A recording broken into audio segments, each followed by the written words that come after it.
माता शत्रु पिता बैरी येन बालो न पाठिता न शोभते सभा मध्य हंस मध्य बको यथा। सत्यार्थ प्रकाश दूसरा समुल्लास। अर्थात जो माता पिता अपने बच्चों को नहीं पढ़ाते वे शत्रु के समान हैं। बुद्धिमानों की सभा में अनपढ़ व्यक्ति कभी सम्मान नहीं पा सकता, वहाँ वह हंसों के बीच बगुले के समान होता है। नमस्कार दोस्तों, सनातन शिक्षा में आपका हार्दिक अभिनंदन है। आज की यह वीडियो इस सवाल पर आधारित है कि क्या माता पिता के कर्म बच्चों को प्रभावित करते हैं? क्या वास्तव में माँ बाप के कर्मों की सजा उनकी संतान को भोगनी पड़ती है? इस वीडियो में हम निष्पक्ष होकर आपके सामने दो पक्ष रखने की कोशिश करेंगे। पहला पक्ष माता पिता के कर्म पर आधारित है और दूसरा पक्ष आपके स्वयं के कर्म पर आधारित है। आइए वीडियो को शुरू करते हैं।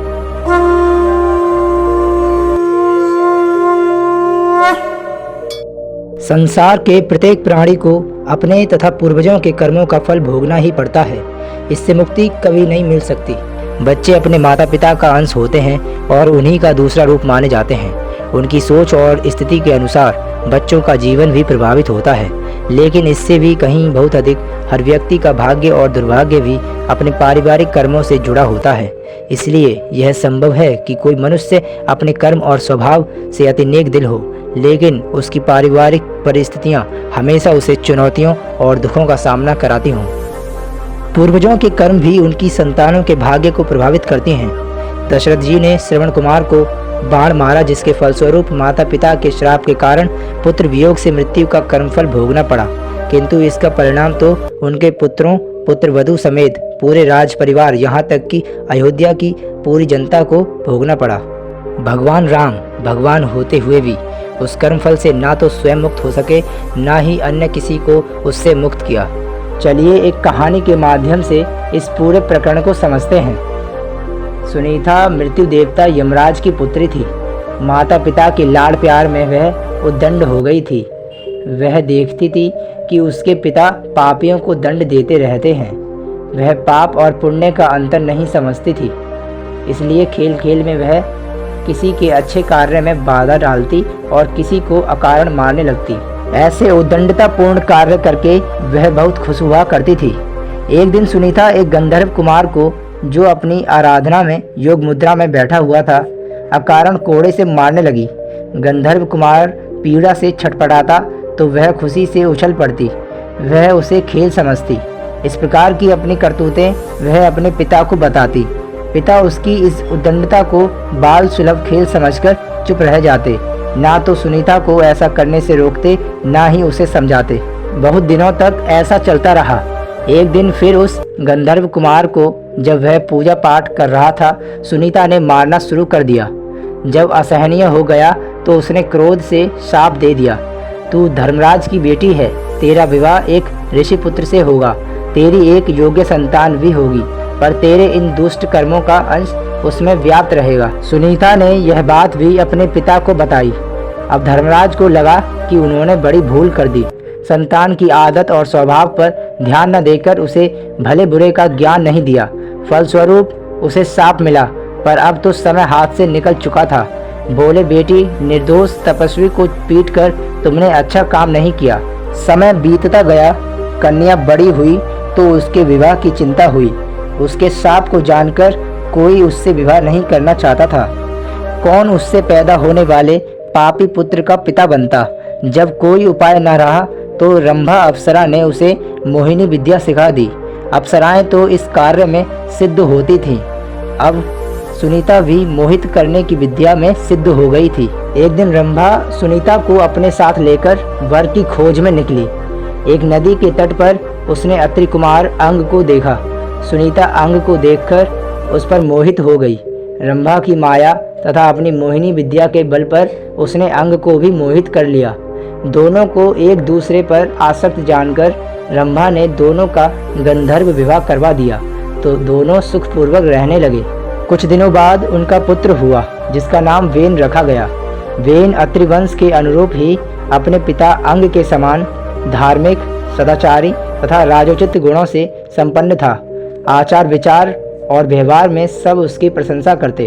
अच्छे कुल में उत्पन्न होने के सभी लक्षण उसमें दिखाई देते थे।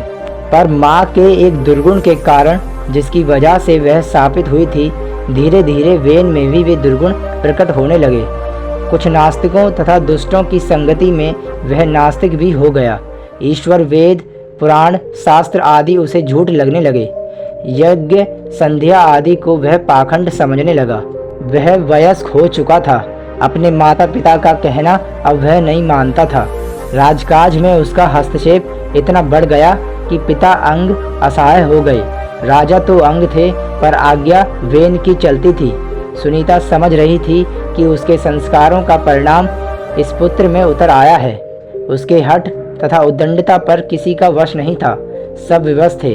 वेन के इन कर्मों से प्रजा दुखी रहने लगी। महाराज अंग को अपयश मिलने लगा। जब सब प्रकार से वेन को समझाकर हार गए तो अपयश से बचने के लिए एक दिन निराश होकर महाराज ने चुपके से घर ही त्याग दिया। बताई गई कहानी में सुनीता तो एक अबोध बालिका थी। उसे नहीं पता था कि कौन सा कर्म सही है और कौन सा नहीं, परंतु अगर उसके पिता यमराज ने उसे सही समय पर रोक लिया होता और उसे उचित संस्कार दिए होते तो शायद उसकी और उसके परिवार की यह दुर्गति ना होती। माता पिता के कर्मों का फल बच्चों को भोगना पड़ता है, यह एक सत्य है जो हमें अपनी ज़िंदगी में बहुत ही महत्वपूर्ण समझना चाहिए। माता पिता का कर्म उनके बच्चों को सीधे या अप्रत्यक्ष रूप से प्रभावित करता है। अगर माता पिता सत्य और निष्ठावान हैं तो उनके बच्चे भी उन्हीं की तरह सम्मानित और ईमानदार बनते हैं। वहीं अगर माता पिता अधर्मी और अमानवीय हैं तो उनके बच्चे भी उन्हीं की तरह असभ्य और नीच होते हैं। आइए इस वीडियो के दूसरे पक्ष को समझने की कोशिश करते हैं। सुखस्य दुखस्य न कोऽपि दाता परो ददाति कुबुद्धिरेषा अहम करोमति वृथा विमाना स्वकर्म सूत्रे ग्रथितो ही लोका। आध्यात्म रामायण 2:6। यह उपदेश लक्ष्मण जी ने निषादराज गुह को दिया था जब निषादराज केकई और मंथरा को दोष दे रहे थे।